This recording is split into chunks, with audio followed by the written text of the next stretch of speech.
حضور نے خبر دی ہے ابن آدم کے قدم ہل نہیں سکیں گے. جیسے مجرم کھڑا ہوتا ہے کٹہرے کے اندر، اس کٹہرے میں سے ہل نہیں سکو گے حتی یسأل عن خمس، جب تک کہ 5 چیزوں کا حساب نہ لے لیا جائے. وہ 5 چیزیں کیا ہیں؟ کان کھول کر سنیے. عن عمرہ فیما افناہ، عمر کا حساب دو. یہ 80 برس اور 70 برس ہم نے تمہیں دنیا میں دیے، کہاں ضائع کیے؟ وعن شبابہ فیما ابلاہ، اور خاص طور پر جوانی کا دور، امنگوں کے دن، ولولے ہوتے ہیں، قوت ہوتی ہے، توانائی ہوتی ہے، آدمی چلتے ہوئے زمین پر پاؤں مارتا ہے، قوت جو ہے وہ اپنا اظہار چاہتی ہے. یہ جوانی کہاں گلائی؟ حساب دو، ایک ایک لمحے کا حساب دو. وعن مالہ من این اکتسبہ وفیما انفقہ، ایک ایک پائی کا حساب دو. مال کا کہاں سے کمایا تھا، حلال سے کہ حرام سے، اور کہاں خرچ کیا تھا، گل چھروں میں، عیاشیوں میں، یا نیکی کے کاموں میں، ادائے حقوق میں، اللہ کے دین کے لیے. 4 سوال ہو گئے. 2 زندگی کے بارے میں، ایک زندگی پوری بحیثیت مجموعی کہاں کس کام میں لگائی، اور خاص طور پر شباب کا دور کہاں لگایا. 2 سوال مال کے بارے میں، کمایا کہاں سے، حلال سے کہ حرام سے، جائز سے کہ ناجائز سے، خرچ کہاں کیا. اور آخری سوال وعما عمل فیما علم، جو علم حاصل کیا تھا اس میں عمل کتنا کیا. علم کے انبار لگاتے چلے گئے اور عمل کے آغاز کی بھی نوبت نہ آئی. یہ علم جو ہے یہ اس روز سب سے بڑا وبال بن جائے گا انسان. اتنا علم اور عمل کچھ نہیں، بجائے کہ کریڈٹ کا ذریعہ بنے یہ الٹا ڈیبٹ کا کھاتا بن جائے گا.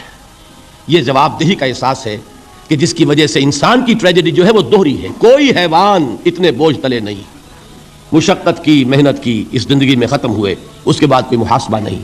اس کو بھی غالب نے خوب کہا ہے کہ اب تو گھبرا کے یہ کہتے ہیں کہ مر جائیں گے، اور مر کے بھی چین نہ پایا تو کدھر جائیں گے. یہ ہے وہ ہیومن ٹریجڈی. اب میں آپ کو توجہ دلانا چاہتا ہوں. ایک تو گوتم بدھ کا فلسفہ، اس کے فلسفے کا مین تھیم یہ ہے سروم دکھم، آل از پین، آل از سفرنگ. اور اس نے جو بھی اپنی محنت کی، یہ تو اللہ ہی بہتر جانتا ہے کہ اسے بعد میں ملا کیا اور کیا نہیں ملا. ایک بات آپ سے عرض کر دوں گوتم بدھ کے بارے میں. ایک بہت جید عالم میرے نزدیک بر صغیر پاک و ہند کے علماء میں، جو اس صدی کے علماء ہیں، ان میں ان کا بہت اونچا مقام ہے، مولانا مناظر احسن گیلانی رحمۃ اللہ علیہ. گیلان قصبہ ہے ایک بہار کا، وہاں کے رہنے والے تھے. ان کی زندگی زیادہ گزری حیدرآباد دکن میں، عثمانیہ یونیورسٹی میں استاد رہے. انہوں نے گوتم بدھ کے بارے میں یہ لکھا ہے کہ میرا یہ گمان ہے کہ وہ بھی اللہ کے نبی تھے، اور اس کی دلیل دی ہے. قرآن مجید میں ایک رسول کا ذکر آتا ہے، ذوالکفل، اور یہ ذوالکفل وہ ہے جس کے بارے میں ہمیں کچھ پتہ. قرآن مجید میں بھی ایک جگہ ذکر آیا ہے. نمبر 2 یہ کہ کسی حدیث میں اس کی کوئی ہمیں وضاحت نہیں ملتی، نہ حضور سے پوچھا گیا نہ حضور نے اس کی وضاحت فرمائی. اب یہ ذوالکفل ہے کون؟ تورات میں جو نبیوں کے نام آتے ہیں ان میں سے کسی نبی کا نام ذوالکفل کے آس پاس نہیں بنتا کہ یہ سمجھا جائے کہ یہ اس نام کی بگڑی ہوئی یا بدلی ہوئی شکل بن گئی ہے. تو انہوں نے جو کہا ہے وہ بات وزنی معلوم ہوتی ہے اس اعتبار سے کہ کپل وستو، کپل پے جو ہے وہ عربی میں ہے نہیں، وہ فے بنتی ہے. تو ذوالکفل کے معنی کفل والا، اور یہ کفل جو ہے کپل، کپل والا، جس کو ہم کہتے ہیں کپل وستو کا شہزادہ. تو انہوں نے یہ کہا ہے کہ گوتم بدھ کے بارے میں یہ خیال، یہ میں عرض کر دوں کہ اس کو ہم یقین سے نہیں کہہ سکتے، یہ ان کا گمان ہے، خیال ہے، واللہ عالم کہیں گے ہم، لیکن امکان ضرور موجود ہے. قرآن کہتا ہے وَلِكُلِّ قَوْمٍ ہاد، ہم نے ہر قوم میں ہادی بھیجے. وَإِن مِّن قَرْيَةٍ إِلَّا خَلَا فِيهَا نَذِيرٌ، کوئی بستی ایسی نہیں دنیا میں جس میں کوئی نہ کوئی خبردار کرنے والا نہ آیا ہو. تو یہ ممکن نہیں ہے کہ وہاں نبی نہ آئے ہوں، لیکن ان کی تعلیمات اتنی بدل گئی ہیں کہ ہم ان کو پہچان نہیں سکتے.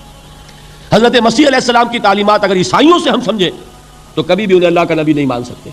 یہ تو قرآن مجید نے آ کر حضرت مسیح علیہ السلام کی اصل حقیقت ہمیں پائی، ورنہ تو خدا کا بیٹا، ثالث و ثلاثہ، ان کو کیسے ہم مانتے؟ لیکن یہ کہ قرآن نے بتایا. تو جان لیجئے ہو سکتا ہے کہ گوتم بدھ بھی اللہ کے نبی ہو، لیکن ہو سکتا ہے کہ درجے میں کہیں گے، یقین سے نہیں کہیں. بہرحال گوتم بدھ نے اس دکھ، رنج، صدمہ، غم جو انسان کا مقدر ہے اس کا مشاہدہ کیا، اور پھر تپسیائیں کی، علم حاصل کیا، رشیوں منوں کے پاس گیا. اس نے کوشش کی کہ معلوم ہو سیلویشن کا راستہ کون سا ہے، اس دکھ سے نجات پانے کی کوئی سبیل بھی ہے کہ نہیں، اس غم سے، اس نجات سے، اس اندوہ سے انسان کسی طریقے سے چھوٹ سکتا ہے یا نہیں.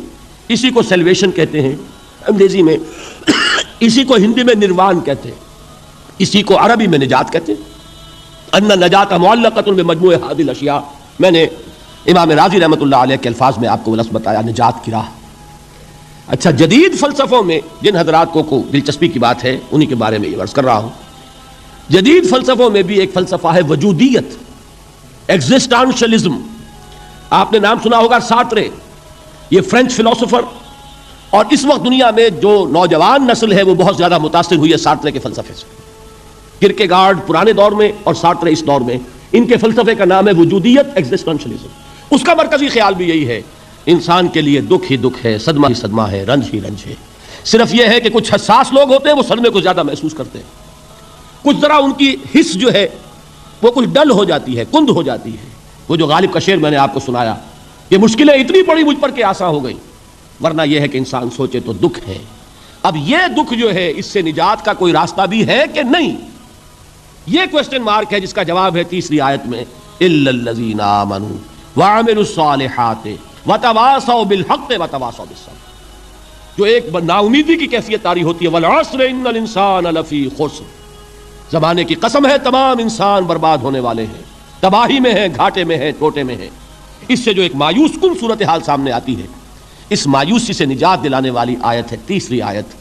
ایک راستہ ہے، یہ امید کی کرن ہے، تباہی سے بچ سکتے ہو. ابدی بربادی، وہ بربادی یہاں تو یہ ہے کہ ہم نے مشقتیں اٹھا لیں، فاقے جھیل لیے، تکلیفیں برداشت کر لیں، صدمے برداشت کر لیے، لیکن موت آئی، اس کا خاتمہ ہو گیا. لیکن اس کے بعد اگر خدا نہ خواستہ جہنم میں جھونک دیے گئے، وہ ابد الآباد تک کی، وہ ہمیشہ ہمیشہ کی جلن. قرآن کہتا ہے کہ اگر ایک کھال جل جائے گی، جھلس جائے گی، اللہ اور کھال دے دے گا. دیکھیے یہ بھی جدید دور میں آپ کو معلوم ہوگا، بورس بکائی نے جو کتاب لکھی ہے دی فرینچ سرجن، اس نے ثابت کیا ہے کہ قرآن مجید نے جتنے نیچرل فینومینا کا حوالہ دیا ہے وہ بالکل سائنس کے مطابق ہے. آج ہمیں یہ معلوم ہے کہ حس جو ہے وہ صرف کھال میں ہوتی ہے، کھال حساس ہوتی ہے، کھال اتر جائے نیچے جو ہے گوشت جلے گا، آپ کو تکلیف نہیں ہوگی.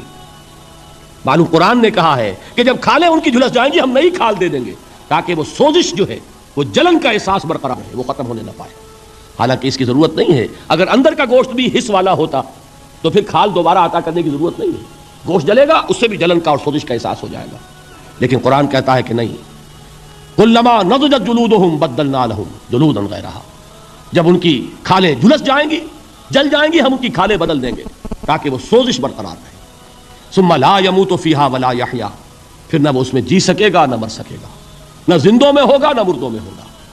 موت کو پکارے گا، کاش کہ موت آ جائے جو مجھے اس مشقت سے اور مشکل سے چھٹکارا دلا دے. وہ موت جس سے اس وقت ہم بھاگتے ہیں، اگر خدا نہ خواستہ اس جہنم میں جھونکے گئے تو پھر موت کو پکاریں گے اور موت نہیں آئے گی. اس عذاب سے، اس ابدی ناکامی سے، اس خسران سے، اس ابدی ہلاکت سے بچنے کا کوئی راستہ ہے؟ وہ جو میدان حشر میں پکاریں گے لوگ، این المفر، کوئی جائے فرار ہے، کوئی جائے پناہ ہے؟ وہ جائے فرار، وہ جائے پناہ اس دنیا میں اللہ نے ہمیں عطا فرمائی، اسی کا نام صراط مستقیم ہے. الا الذین آمنوا وعملوا الصالحات وتواصوا بالحق